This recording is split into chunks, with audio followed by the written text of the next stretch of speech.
اعوذ باللہ من الشیطان الرجیم بسم اللہ الرحمن الرحیم۔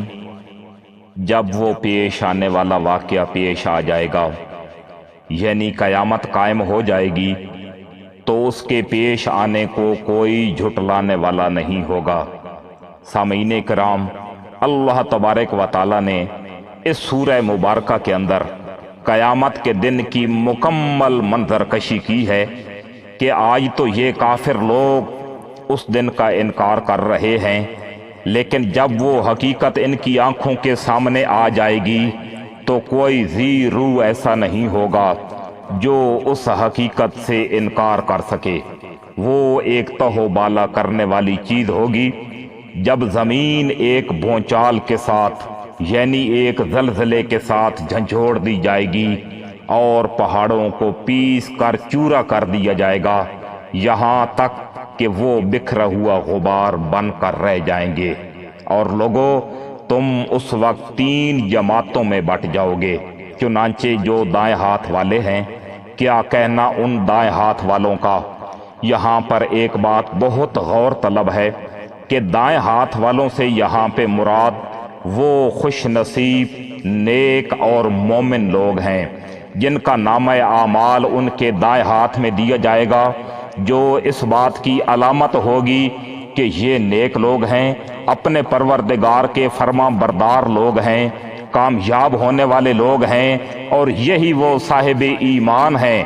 جن کو جنت نصیب ہونے والی ہے۔ اور جو بائیں ہاتھ والے ہیں، کیا بتائیں وہ بائیں ہاتھ والے کیا ہیں؟ یہ وہ لوگ ہیں جن کو ان کا نامہ اعمال ان کے بائیں ہاتھ میں تھمایا جائے گا، جو اس چیز کی علامت ہے کہ یہ اپنے پروردگار کے نافرمان لوگ تھے، کفر کرنے والے لوگ تھے، ناکام ہونے والے لوگ ہیں، جبکہ ذلت اور رسوائی ان کا مقدر ہونے والی ہے۔ اور جو سبقت لے جانے والے ہیں، وہ تو ہیں ہی سبقت لے جانے والے۔ یہاں پر 3 قسم کے لوگوں کا ذکر آیا ہے: دائیں ہاتھ والے، بائیں ہاتھ والے اور سبقت لے جانے والے۔ ان سے مراد انبیاء کرام اور وہ اعلیٰ درجے کے پاک باز لوگ ہیں جن کو اللہ تبارک و تعالی نے منتخب کیا ہے، جنہوں نے تقوی کا سب سے اونچا مقام پایا ہے۔ وہی ہیں جو اللہ کے خاص مقرب بندے ہیں۔ وہ نعمتوں کے باغات میں ہوں گے، شروع کے لوگوں میں سے بہت سے اور بعد کے لوگوں میں سے تھوڑے ہوں گے، یعنی اس اعلیٰ درجے کے لوگوں میں اکثریت قدیم زمانے کے انبیاء کرام وغیرہ کی ہوگی، اور بعد کے زمانوں میں بھی اگرچہ اس درجے کے لوگ ہوں گے مگر بہت کم ہوں گے۔ وہ سونے کی تاروں سے بنی ہوئی اونچی نشستوں پر ایک دوسرے کے سامنے تکیہ لگائے ہوئے ہوں گے۔ ہمیشہ رہنے والے لڑکے ان کے سامنے گردش میں ہوں گے۔ یہاں پر علمان کا ذکر آیا ہے، وہ لڑکے جو جنتی لوگوں کی خدمت کے لیے مامور ہوں گے، اور وہ ہمیشہ لڑکے ہی رہیں گے، ایسی شراب کے پیالے، جگ اور جام لے کر جس سے نہ ان کے سر میں درد ہوگا اور نہ ان کے ہوش اڑیں گے، اور وہ پھل لے کر جس کو وہ پسند کریں، اور پرندوں کا وہ گوشت لے کر جس کو کھانے کے لیے ان کا دل چاہے، اور وہ بڑی بڑی آنکھوں والی حوریں، ایسی جیسے چھپا کر رکھے ہوئے موتی۔ یہ سب بدلہ ہوگا ان کاموں کا جو وہ کیا کرتے تھے۔ وہ اس جنت میں نہ کوئی بیہودہ بات سنیں گے اور نہ کوئی گناہ کی بات۔ ہاں،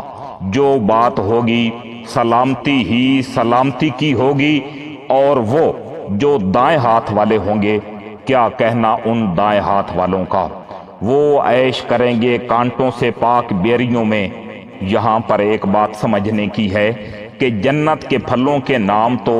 ہمیں سمجھانے کے لیے وہی ہیں جنہیں ہم اس دنیا میں جانتے ہیں، لیکن ان کی کیفیت، ان کی لذت، ان کا حجم، ہر چیز یہاں کی نسبت کہیں زیادہ خوشنما اور لذیذ ہوگی۔ چنانچہ ایک حدیث میں آیا ہے کہ ایک دیہاتی نے حضور اکرم صلی اللہ علیہ وآلہ وسلم سے پوچھا کہ حضور، بیری کا درخت تو عام طور پر تکلیف دہ ہوتا ہے، کانٹے دار ہوتا ہے، قرآن کریم نے اس کا تذکرہ کیسے فرمایا ہے؟ حضور اکرم صلی اللہ علیہ وآلہ وسلم نے فرمایا کہ کیا اللہ تعالیٰ نے یہ نہیں فرمایا کہ وہ کانٹوں سے پاک ہوگا؟ در حقیقت اللہ تعالیٰ ہر کانٹے کے بدلے ایک پھل پیدا فرما دیں گے، اور اس پھل میں کئی بہترین قسم کے ذائقے ہوں گے، اور کوئی ذائقہ دوسرے سے ملتا جلتا نہیں ہوگا، اور اوپر تلے لدے ہوئے کیلے کے درختوں میں، اور دور تک پھیلے ہوئے سائے میں، اور بہتے ہوئے پانی میں، اور ڈھیر سارے پھلوں میں جو نہ کبھی ختم ہوں گے اور نہ ان پر کوئی روک ٹوک ہوگی، یعنی جنتی لوگوں پر کسی قسم کی کوئی پابندی نہیں ہوگی، اور اونچے رکھے ہوئے فرشوں میں جنت کی اونچی نشستوں کا ذکر قرآن کریم میں کئی جگہ پر آیا ہے۔ انہی نشستوں پر یہ فرش بچھے ہوں گے، اس لیے انہیں اونچے رکھے ہوئے فرشوں کے ساتھ تعبیر فرمایا گیا ہے۔ یقین جانو ہم نے ان عورتوں کو نئی اٹھان دی ہے۔ قرآن کریم نے ان خواتین کا ذکر بڑے لطیف انداز میں فرمایا ہے کہ بس ضمیر سے ان کی طرف اشارہ فرما دیا ہے، صراحت کے ساتھ نام نہیں لیا۔ اس میں بڑی بلاغت بھی ہے، اور ان خواتین کی پردہ داری کا بھی خیال رکھا گیا ہے۔ بعض مفسرین نے اس سے مراد حوریں لی ہیں جو جنتیوں کے لیے خاص طور پر پیدا کی گئی ہیں یا پیدا کی جائیں گی، اور بعض مفسرین نے یہ بھی کہا ہے کہ ان سے مراد نیک لوگوں کی وہ نیک بیویاں ہیں جو دنیا میں ان کی شریک حیات تھیں۔ آخر میں ان کو نئی اٹھان دینے کا مطلب یہ ہے کہ دنیا میں وہ جیسی بھی رہی ہوں، جنت میں انہیں اپنے شوہروں کے لیے انتہائی خوبصورت بنا دیا جائے گا، جیسا کہ ایک حدیث میں حضرت صلی اللہ علیہ وآلہ وسلم نے اس کی تصریح بھی فرمائی ہے۔ اسی طرح جو خواتین دنیا میں بن بیاہی رہ گئی تھیں، یعنی کنواریاں رہ گئی تھیں، انہیں بھی نئی اٹھان دے کر کسی نہ کسی جنتی کے ساتھ ان کا نکاح کر دیا جائے گا۔ حدیث شریف کی متعدد روایتوں کو مد نظر رکھتے ہوئے ایسا معلوم ہوتا ہے کہ یہ آیت دونوں قسم کی عورتوں کو شامل ہے، یعنی حوروں کے لیے بھی اور دنیا کی نیک خواتین کے لیے بھی۔ چنانچہ ہم نے انہیں کنواریاں بنایا ہے۔ بعض احادیث سے معلوم ہوتا ہے کہ ان کا کنوار پن کبھی ختم نہیں ہوگا، شوہروں کے لیے محبت سے بھری ہوئی عمر میں برابر۔ اس کے یہ معنی بھی ہو سکتے ہیں کہ وہ اپنے شوہروں کی ہم عمر ہوں گی، کیونکہ اپنی ہم عمر کے ساتھ ہی رفاقت کا اصل لطف حاصل ہوتا ہے، اور یہ مطلب بھی ممکن ہے کہ وہ سب آپس میں ہم عمر ہوں گی۔ بعض احادیث میں ہے کہ جنتیوں کی عمر 33 سال کر دی جائے گی، جو عین شباب کا زمانہ ہوتا ہے۔ سب کچھ دائیں ہاتھ والوں کے لیے ہے، جن میں سے بہت سے شروع کے لوگوں میں سے ہوں گے اور بہت سے بعد والوں میں سے، یعنی اس درجے کے جو مومن لوگ ہیں وہ پچھلے زمانے کے لوگوں میں سے بھی بہت سارے ہوں گے، اور بعد کے زمانوں میں سے بھی بہت سارے ہوں گے۔ اور جو بائیں ہاتھ والے ہیں، کیا بتائیں بائیں ہاتھ والے کیا ہیں؟ وہ ہوں گے تپتی ہوئی لو میں، اور کھولتے ہوئے پانی میں، اور سیاہ دھوئیں کے سائے میں، جو نہ کبھی ٹھنڈا ہوگا نہ کوئی فائدہ پہنچانے والا۔ یہ لوگ اس سے پہلے بڑے عیش و عشرت میں تھے اور بڑے بھاری گناہ پر اڑے رہتے تھے۔ بڑے بھاری گناہ سے مراد کفر اور شرک ہے، اور کہا کرتے تھے کہ کیا جب ہم مر جائیں گے اور مٹی اور ہڈیاں بن کر رہ جائیں گے تو کیا ہمیں دوبارہ زندہ کیا جائے گا؟ اور کیا ہمارے پہلے گزرے ہوئے باپ دادوں کو بھی؟ کہہ دو کہ یقیناً سب اگلے اور پچھلے ایک متعین دن کے طے شدہ وقت پر ضرور اکٹھے کیے جائیں گے۔ پھر اے جھٹلانے والے گمراہو، تم لوگوں کو ایک ایسے درخت میں سے کھانا پڑے گا جس کا نام زقوم ہے۔ زقوم کا ذکر سورہ الصافات اور سورہ دخان میں بھی آیا ہے، اور سورہ صافات میں یہ فرمایا گیا ہے کہ یہ وہ درخت ہے جو دوزخ کی جڑ سے نکلے گا، یعنی دوزخ کی تہ سے جنم لے گا، اور اس کے خوشے اس شکل کے ہوں گے جس طرح شیطانوں کے سر ہوتے ہیں، یعنی انتہائی بھیانک درخت ہوگا۔ پھر اسی سے پیٹ بھرنے ہوں گے، پھر اس کے اوپر سے کھولتا ہوا پانی پینا پڑے گا، اور پینا بھی اس طرح جیسے پیاس کی بیماری والے اونٹ پیتے ہیں۔ یہ جو بیماری ہے اس کو استسقاء کی بیماری کہا جاتا ہے، اور اس بیماری میں جو اونٹ مبتلا ہوتے ہیں وہ پانی پیتے جاتے ہیں اور پانی پینے سے ان کا پیٹ نہیں بھرتا۔ یہ ہوگی جزا و سزا کے دن ان لوگوں کی مہمانی۔ ہم نے تمہیں پیدا کیا ہے، پھر تم تصدیق کیوں نہیں کرتے؟ ذرا یہ بتلاؤ کہ جو نطفہ تم ٹپکاتے ہو کیا اسے تم پیدا کرتے ہو یا پیدا کرنے والے ہم ہیں؟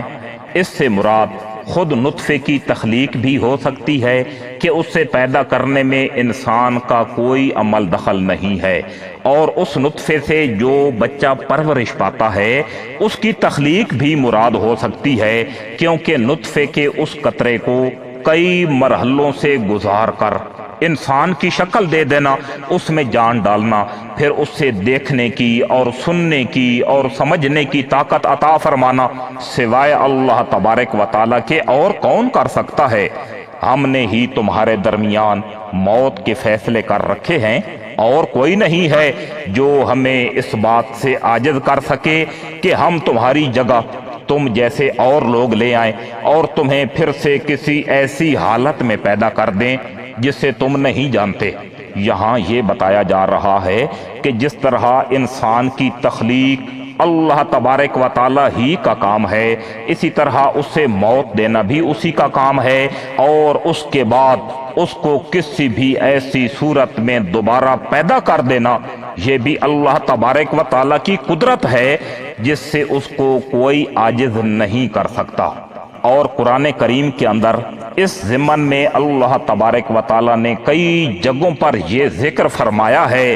کہ اس سے پہلے کتنی قومیں ایسی تھیں جن کو ہم نے غرق کر دیا، وہ ہمارے نافرمان لوگ تھے۔ چند قوموں کا ذکر کیا گیا ہے: قوم عاد، قوم سمود، ایکا کے باشندے، مدین کے باشندے، فرعون کی قوم، حضرت نوح علیہ السلام کی قوم۔ اور اللہ تبارک و تعالیٰ نے یہ بھی فرمایا ہے کہ یہ کچھ قومیں ہیں جن کا ذکر کیا گیا ہے، ان کے علاوہ بے شمار ایسی قومیں گزری ہیں جن کی تمہیں بھنک بھی سنائی نہیں دیتی، جن کا کوئی نشان تمہیں نہیں ملتا، اور تمہیں اپنی پہلی پیدائش کا مکمل علم ہے، پھر کیوں سبق حاصل نہیں کرتے؟ یعنی کم از کم اتنی بات تو تم بھی جانتے ہو کہ تمہاری پہلی پیدائش میں اللہ تبارک و تعالیٰ کے سوا کسی اور کا کوئی عمل دخل نہیں تھا، پھر اس کو تنہا معبود ماننے اور اس کی دوبارہ زندہ کرنے کی جو قدرت کی تصدیق ہے اس کو ماننے میں کون سی چیز ہے جو رکاوٹ بنی ہوئی ہے؟ اچھا یہ بتاؤ کہ جو کچھ تم زمین میں بوتے ہو کیا اسے تم اگاتے ہو یا اگانے والے ہم ہیں؟ یعنی تمہارا کام بس اتنا ہے کہ تم زمین میں بیج ڈال دیتے ہو، بیج پھینک دیتے ہو، ایک توکل ہے، ایک امید ہے، اس بیج کو پروان چڑھا کر کومپل کی شکل دینا اور اس سے درخت یا کھیتی بنا دینا، اور اس میں تمہارے فائدے کے پھل یا غلے پیدا کرنا تمہارے اپنے بس میں نہیں تھا۔ اللہ تعالیٰ کے سوا کون ہے جو تمہارے ڈالے ہوئے بیج کو اس منزل تک پہنچا دیتا ہے؟ اگر ہم چاہیں تو اسے چورا چورا کر ڈالیں جس پر تم باتیں بناتے رہ جاؤ کہ ہم پر تو تاوان پڑ گیا، بلکہ ہم تو ہیں ہی بد نصیب۔ اچھا یہ بتاؤ کہ یہ پانی جو تم پیتے ہو کیا اسے بادلوں سے تم نے اتارا ہے یا اتارنے والے ہم ہیں؟ اگر ہم چاہیں تو اسے کڑوا بنا کر رکھ ڈالیں، پھر تم کیوں شکر ادا نہیں کرتے؟ اچھا یہ بتاؤ کہ یہ آگ جو تم سلگاتے ہو کیا اس کا درخت تم نے پیدا کیا ہے یا پیدا کرنے والے ہم ہیں؟ اس درخت سے مراد مرخ اور عفار کے درخت ہیں جو عرب کی سرزمین پر پائے جاتے ہیں، ان کی ٹہنیوں کو آپس میں رگڑنے سے آگ پیدا ہوتی ہے، اہل عرب اس درخت کی ٹہنیوں سے ماچس کا کام بھی لیتے ہیں، اور اس درخت کا ذکر سورہ یاسین کی 80 نمبر آیت میں بھی آیا ہے کہ تم یکا یک اس سے آگ سلگانے کا کام لیتے ہو۔ ہم نے ہی اس کو نصیحت کا سامان اور صحرائی مسافروں کے لیے فائدے کی چیز بنایا ہے۔ نصیحت کا سامان اس لیے کہ اول تو اس پر غور کر کے انسان اللہ تعالیٰ کی قدرت کو یاد کرتا ہے کہ اس نے کس طرح ایک درخت کو آگ پیدا کرنے کا ذریعہ بنا دیا، اور دوسرا اس سے دوزخ کی آگ بھی یاد آتی ہے، اس سے بچنے کا داعیہ پیدا ہوتا ہے، خواہش پیدا ہوتی ہے۔ اور اگرچہ یہ درخت سبھی کے لیے آگ جلانے کے کام تو آتے ہیں، لیکن صحرا میں سفر کرنے والوں کے لیے یہ خاص طور پر بڑی نعمت تھی کہ چلتے چلتے جب یہ درخت مل جائے اور مسافر اس سے اپنی ضرورت پوری کر لے، اس لیے مسافروں کا بطور خاص ذکر فرمایا گیا ہے۔ لہٰذا اے پیغمبر صلی اللہ علیہ وآلہ وسلم، تم اپنے عظیم پروردگار کا نام لے کر اس کی تسبیح کرو۔ اب میں ان جگہوں کی قسم کھا کر کہتا ہوں جہاں ستارے گرتے ہیں۔ یہاں قرآن کریم کی حقانیت اور اس کے اللہ تعالیٰ کا کلام ہونے کا بیان فرمانا مقصود ہے۔ مکہ مکرمہ کے جو کافر لوگ تھے بعض اوقات یہ کہا کرتے تھے کہ حضور اکرم صلی اللہ علیہ وآلہ وسلم معاذ اللہ دراصل کاہن ہیں، اور یہ قرآن کاہنوں کا کلام ہے۔ کاہنوں کا معاملہ یہ تھا کہ وہ اپنی پیشن گوئیوں میں جنات اور شیطانوں سے مدد لیتے تھے، اور قرآن کریم نے کئی مقامات پر یہ بتایا ہے کہ شیطانوں کو آسمان کے قریب جا کر وہاں کی باتیں سننے سے روک دیا گیا ہے، اور اگر کوئی شیطان باتیں سننے کی کوشش کرتا ہے تو اس کو شہاب ثاقب سے مار بھگایا جاتا ہے۔ سورہ الحجر میں اور سورہ الصافات میں اس چیز کا ذکر آیا ہے۔ شہاب ثاقب کو چونکہ عام بول چال میں تارے ٹوٹنے سے تعبیر کیا جاتا ہے، اس لیے قرآن کریم نے ستاروں کا ذکر فرماتے ہوئے یہ بھی ارشاد فرمایا ہے کہ ان کو شیاطین سے حفاظت کے لیے بھی استعمال کیا جاتا ہے۔ سورہ صافات اور سورہ الملک میں اس چیز کا ذکر آیا ہے۔ لہذا جب جنات اور شیاطین کو آسمان تک رسائی نہیں ہے تو وہ کبھی ایسا مستحکم اور سچا کلام پیش نہیں کر سکتے جیسا قرآن کریم ہے۔ اس مناسبت سے یہاں ستاروں کے گرنے کے مقامات کی قسم کھائی گئی ہے، اور اگر ان کی حقیقت پر غور کریں تو صاف پتہ چل جائے گا کہ قرآن کریم ایسا باوقار کلام ہے جو کوئی کاہن بنا کر نہیں لا سکتا، کیونکہ یہ ستارے اس سے عالم بالا تک پہنچنے سے روکتے ہیں۔ اور اگر تم سمجھو تو یہ بڑی زبردست قسم ہے کہ یہ بڑا باوقار قرآن ہے جو ایک محفوظ کتاب میں پہلے سے درج ہے۔ اس کو وہی لوگ چھوتے ہیں جو خوب پاک ہیں۔ اس چیز سے مراد فرشتے ہیں، اور کافروں کے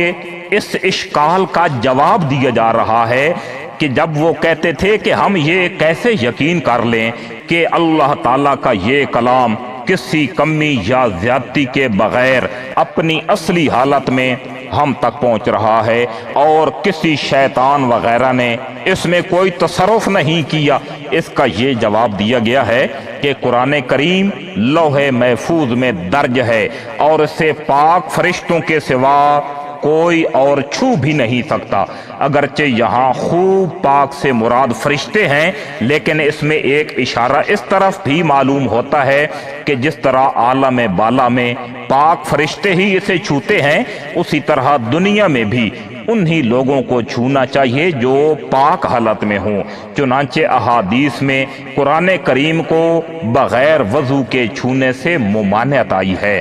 یہ تمام جہانوں کے پروردگار کی طرف سے تھوڑا تھوڑا کر کے نازل کیا جا رہا ہے، کیا پھر بھی تم اس کلام سے بے پرواہی برتتے ہو اور تم نے اسی کو اپنا روزگار بنا لیا ہے کہ اس کو جھٹلاتے پھرو؟ پھر ایسا کیوں نہیں ہوتا ہے کہ جب کسی کی جان گلے تک پہنچ جاتی ہے اور اس وقت تم حسرت سے اس کو دیکھ رہے ہوتے ہو اور تم سے زیادہ ہم اس کے قریب ہوتے ہیں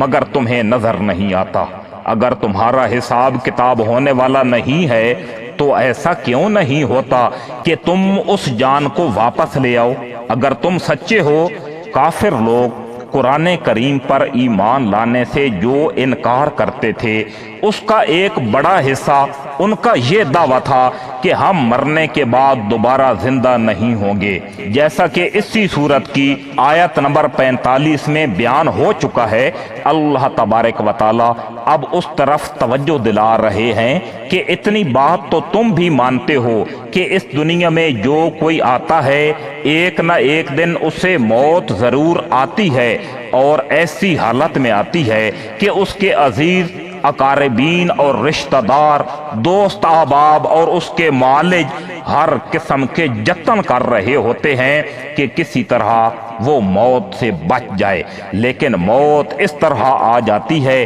کہ وہ سب دیکھتے رہ جاتے ہیں۔ سوال یہ ہے کہ اگر مرنے کے بعد دوسری زندگی میں حساب و کتاب ہونا نہیں ہے تو آخر ہر انسان کسی نہ کسی وقت موت کے منہ میں کیوں جا رہا ہے، اور تم اس کو موت سے بچانے میں اتنے بے بس کیوں ہو؟ دنیا میں موت اور زندگی کا جو یہ نظام کار فرما ہے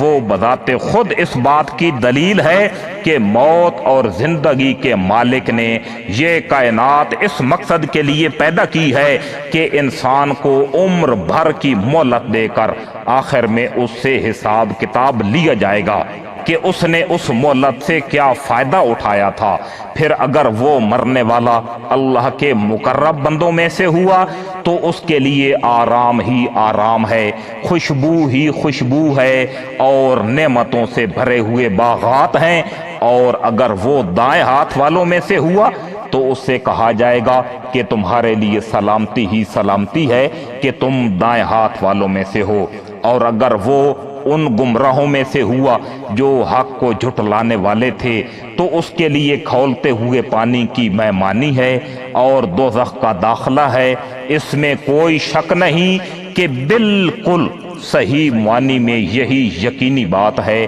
لہٰذا اے پیغمبر صلی اللہ علیہ وآلہ وسلم، تم اپنے عظیم پروردگار کا نام لے کر اس کی تسبیح کرو۔